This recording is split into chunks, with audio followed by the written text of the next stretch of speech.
Cotton. Senator Cotton is leading the effort to kill the Iran deal. Senator Cotton, welcome. It's always good to talk to you. Hey, Hugh. Great to be on with you. Great Wall Street Journal editorial along with Representative Mike Pompeo about the International Atomic Energy Agency's secret deals with Iran. For the benefit of those in the audience who have not read it or heard me talk about it earlier today, would you summarize the point of the piece? Sure, Hugh. Mike Pompeo and I, both on our respective intelligence committees in the House and the Senate, traveled to Vienna a couple of weekends ago and met with the IAEA, and they forthrightly and helpfully told us they had two secret side deals with Iran that the United States government was not going to see. One dealt with Iran's past weaponization work. One dealt with access to the Parchin military base, which is where we believe Iran tested nuclear devices and detonators for nuclear devices.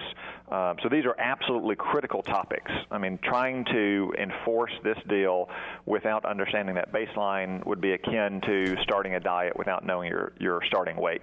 If we don't have that baseline, if the IAEA cannot adequately verify Iran's past work, they have no idea what Iran is doing going forward. Yet the administration's position, after finally admitting that the deals exist, is that they will not obtain them. They will not share them with Congress. All they will do is brief us on it. Well, obviously, their briefing is inadequate because we have strong differences of interpretation of the written agreement. So we can only imagine the differences of interpretation we'd have of just an oral briefing. And that's why I just don't see how any senator or congressman, whatever they think of the deal otherwise, can vote to support this deal without access to those secret side deals so we can know exactly what it is we're voting on. I would agree with that. I watched as well with great interest your exchanges with Secretary Kerry and Secretary Moniz last week. Did you think they were disdainful of the Senate? I thought that overall they just wished that they weren't there and that the Senate and the Congress didn't have any role on it. I thought one very telling exchange with Secretary Kerry the previous day in the Foreign Affairs Committee of the House is that he said that they didn't submit it as a treaty because they knew it couldn't pass. In fact, he asserted that you just can't pass treaties anymore, which is demonstrably false because less than 5 years ago, when Senator Kerry was the chair of the Foreign Relations Committee, a treaty was in fact ratified. It was a bad treaty, a nuclear arms control deal with Russia that was one-sided in their favor, but you can in fact pass treaties again. That's why this diplomatic agreement with Iran, if it goes forward, will be the worst agreement, in my opinion, in U.S. foreign policy history, because the Senate used to kill deals like this, or presidents didn't even start them to begin with, knowing that they didn't have support of the American people and therefore wouldn't get the two-thirds vote necessary in the U.S. Senate. And in fact, today, there's more polls out showing that there's a 2-to-1 majority among the American people opposed to this deal. All right. Now, as of this morning, Mac Thornberry became the 218th House member to indicate they will vote against the Iran deal. So it will be rejected by the House. Will the Senate get a vote before you go on recess? No, Hugh, we will not. So the House is in recess right now.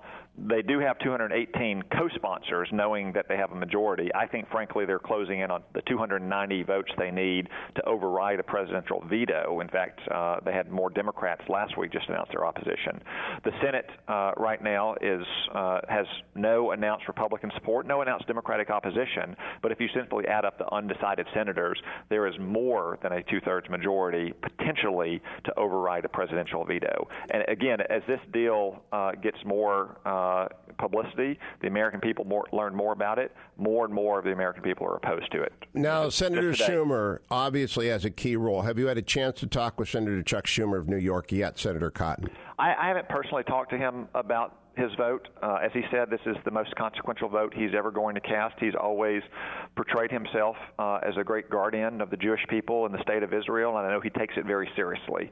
In the end, I therefore find it hard to believe that he can vote to support a deal that's going to put Iran on the path to nuclear weapons, and that so many Americans are opposed to. And in fact, two of the Democrats last week who came out opposed to the deal in the House of Representatives are from the New York metro area. So some of them represent Chuck Schumer's very constituents.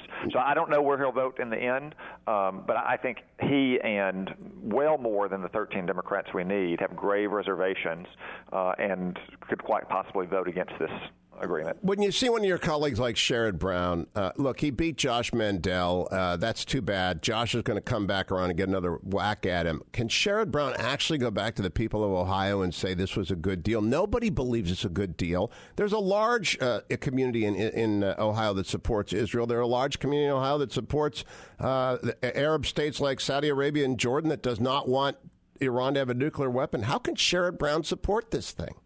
I find it hard to believe how any senator, Republican or Democrat, Hugh, could support this deal, especially when we don't even know all the terms of the deal. In Arkansas, we have widespread support for the state of Israel and for many of our partners in the Middle East. Even more fundamentally, no Arkansan wants to be nuked by Iran, whether it's directly from Iran or through a terrorist organization. And it's indisputable that this deal is going to put Iran on the path to being a nuclear threshold state, whether they follow the deal or whether more likely they break the deal. So I think most Democratic senators and congressmen are going to hear an earful over the next 4 weeks from their voters in their states and their district as they give speeches, as they do town halls, as they appear in public. Remember, Hugh, 6 years ago, the wheels really started coming off the Obamacare wagon during the August recess when senators and congressmen were not in the D.C. bubble. They weren't listening to the president. They weren't listening to all the assistant secretaries of state, but they had to listen to real Americans whom they serve and who see things as they really are. And I think you're going to see that this month as well. Tom Cotton, I began the show with Donald Trump. He'd announced the deal. Carly Fiorina was on in the second hour. She'd announced the deal. What question do you want asked of the Republicans at the podiums on Thursday night, both in the first debate and the second debate, about this deal? About the Iran deal, I would just put all the Republican presidential candidates on the record asking if they are committed to reversing this deal in the early days of their presidency. I know there's been some debate about whether you do it on the first day or not or what have you. I think that's really a matter of semantics. The question is, are you committed to reversing this deal and returning to the United States to our traditional posture that Iran will not be allowed to gain nuclear weapons capability and that we will extend our security assurances throughout the Middle East to stop not only a nuclear Iran, but also conventional Iranian aggression of the kinds that you see throughout the region, the kinds that I and my soldiers saw in Iraq during the Iraq War. Tom Cotton, always great to talk to you. Thanks for joining me this Monday. I'll be right back, America, to wrap up today's Hugh Hewitt Show.